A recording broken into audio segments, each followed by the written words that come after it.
और मैं समझता हूँ यह मुख्यमंत्री और अधिकारी के बीच का मामला है और इसमें कोई व्यवधान की आवश्यकता नहीं है, न कोई इसमें समस्या हुई है। सब मिलजुल कर ही सरकार के ही कार्यक्रमों को आगे बढ़ा रहे हैं।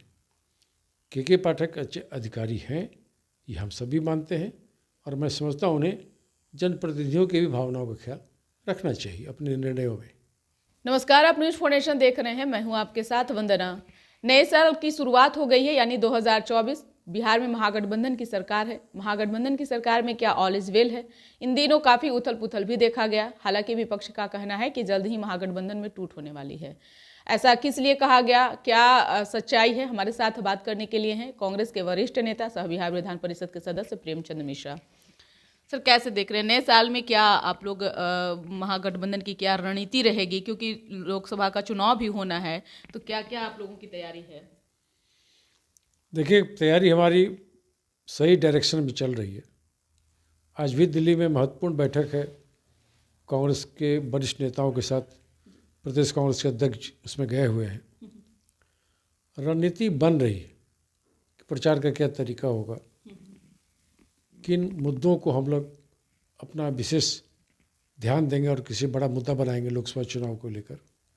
मोटा मोटी ये ध्यान में जरूर है कि जो विफलताएं हैं मोदी सरकार की पिछले 8-9 वर्ष के उनके शासन में रहते हुए, उसको मजबूती से उठाया जाए। खासकर महंगाई और रोज़गार के मुद्दे पर कितनी बड़ी विफलता है सरकार की, वो लोगों को दिख रहा है और एहसास भी हो रहा है।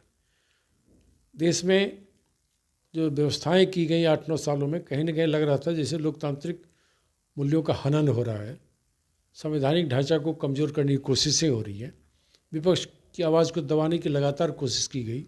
सरकारी एजेंसियों को पीछे लगा दिया गया। इन तमाम चीज़ों को सामने रखकर यह सवाल बनाया जाएगा कि भाई आपने वादा जो किया था, उन वादों का क्या हुआ? इस बारे में आप लोगों को बताइए, आपकी उपलब्धियां क्या है।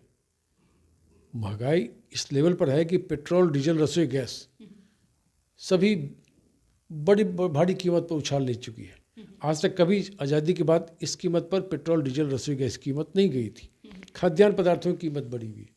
तो आम जनता के हितों के काम करने के बजाय जो वर्तमान केंद्र की मोदी सरकार है, उसने चंद पूंजीपतियों के लाभार्थी काम किए, उसकी पूरी लिस्ट बना ली गई है। एक एक करके हम सब जनता के बीच में रखेंगे और हमारी कोशिश है कि जो हमारा इंडिया गठबंधन है वो यूनाइटेड होकर चुनाव लड़ेगा। हम इसी लक्ष्य को लेकर आगे बढ़ेंगे, अपनी सरकार बनाएंगे और बीजेपी को सत्ता से बाहर करेंगे। एक सवाल यह भी है कि इसमें तो दो मत राय नहीं है कि नीतीश कुमार ने तमाम विपक्षी दलों को एकजुट किया, एक मंच पर लाए।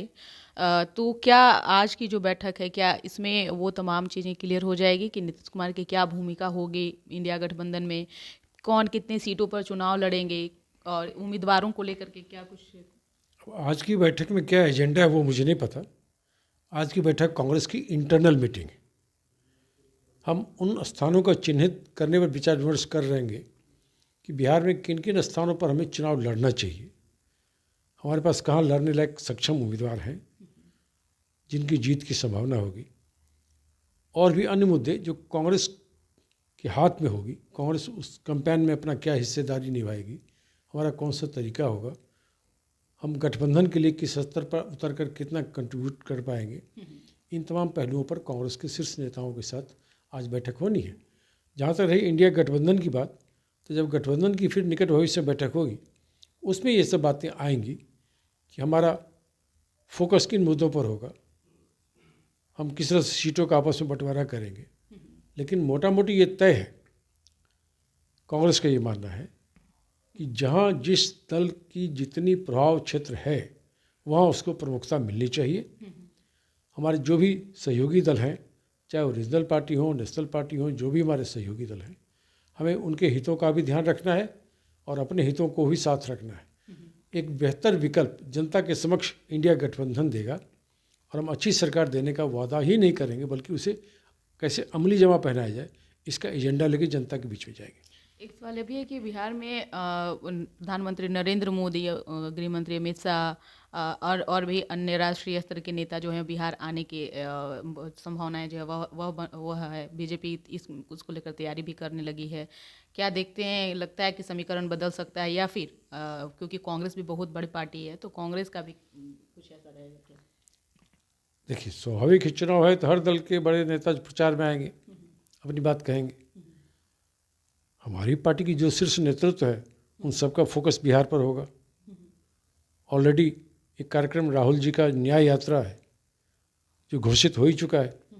अब इस बार प्रसन्नता की बात यह है कि न्याय यात्रा बिहार के कई जिलों से होकर क्रॉस करेगा, तो यह भी एक तरह से प्रचार का ही आगाज़ हो जाएगा। कांग्रेस पार्टी किस स्तर पर जाकर जनता के बीच में क्या बात रखेगी, क्या बात कहेगी। बिहार के लोगों की भी बहुत दिनों से भावना थी कि राहुल गांधी जी की जो भारत जोड़ो यात्रा हुई थी उसमें बिहार नहीं शामिल हो सका था। तो इस बार जो न्याय यात्रा उनका होने वाला है उसमें बिहार के कई हिस्से उसमें शामिल होंगे। तो राहुल गांधी जी उन बातों को भी बेहतर तरीके से यहाँ रख पाएंगे बिहार के इलाकों में, जो पिछले बार भारत जोड़ो यात्रा में वो नहीं रख पाए थे। तो मैं समझता हूँ वो भी एक हमारा बड़े स्तर का अभियान होगा। और इन बातों को आप देखेंगे कि इससे न सिर्फ कांग्रेस पार्टी को बल्कि इंडिया गठबंधन को भी इससे बहुत लाभ मिलेगा। शिक्षा विभाग के अपर मुख्य सचिव के पाठक हैं, काफ़ी सुर्खियों में इन दिनों रह रहे हैं, और देखा जाए तो कई डिसीजन उनके ऐसे रहे हैं जो कि जिससे उनको काफ़ी वाहवाही भी मिली है। लेकिन कई ऐसे उनके डिसीजन हैं जो कि एक तरफ से देखा जाए वो कहीं से भी लोग बता रहे हैं कि उचित नहीं है। ऐसा इसलिए क्योंकि डॉक्टर का भी एक ऑडियो वायरल हो रहा है जिसमें गाली गलौज के पाठक और डॉक्टर के बीच में हो रहा है। दूसरी तरफ देखा जाए तो एमएलसी हैं, उनका भी उन्होंने वेतन रोक दिया था। राज्यपाल से भी वो चुनौती देने में लगे हुए हैं। तो इन सब चीज़ों को कैसे देख रहे हैं? क्या लगता है कि पाठक का सब काम सही है? देखिए, हर अधिकारी के कार्य करने की अपनी एक शैली होती है। के पाठक एज ए अधिकारी, एक अधिकारी के रूप में उनके कार्यों की बड़ी प्रशंसा हो रही है, और हम लोग भी, कांग्रेस पार्टी भी उन्हें एक अच्छा अधिकारी मानती है। कई निर्णय ऐसे जरूर लिए हैं जिससे लोगों को लगता है कि ये व्यवहारिक अप्रोच नहीं है। तो मुख्यमंत्री के समक्ष इन बातों को कई अन्य माध्यमों से भी पहुंचाया गया है, और मैं समझता हूँ यह मुख्यमंत्री और अधिकारी के बीच का मामला है, और इसमें कोई व्यवधान की आवश्यकता नहीं है, न कोई इसमें समस्या हुई है। सब मिलजुल कर ही सरकार के ही कार्यक्रमों को आगे बढ़ा रहे हैं। के पाठक अच्छे अधिकारी हैं, ये हम सभी मानते हैं, और मैं समझता हूँ उन्हें जनप्रतिनिधियों की भी भावनाओं का ख्याल रखना चाहिए अपने निर्णयों में। बहुत बहुत शुक्रिया बात करने के लिए। तो आप सुन रहे थे क्या कुछ कहना था कांग्रेस के वरिष्ठ नेता प्रेमचंद मिश्रा का। आप क्या सोचते हैं इनके जो मैंने सवाल किया, सवाल का जो इन्होंने जवाब दिया है, अपना ओपिनियन जरूर कमेंट बॉक्स में दीजिएगा। इसको बस इतना ही, बने रहिए न्यूज़ फोनेशन के साथ। धन्यवाद।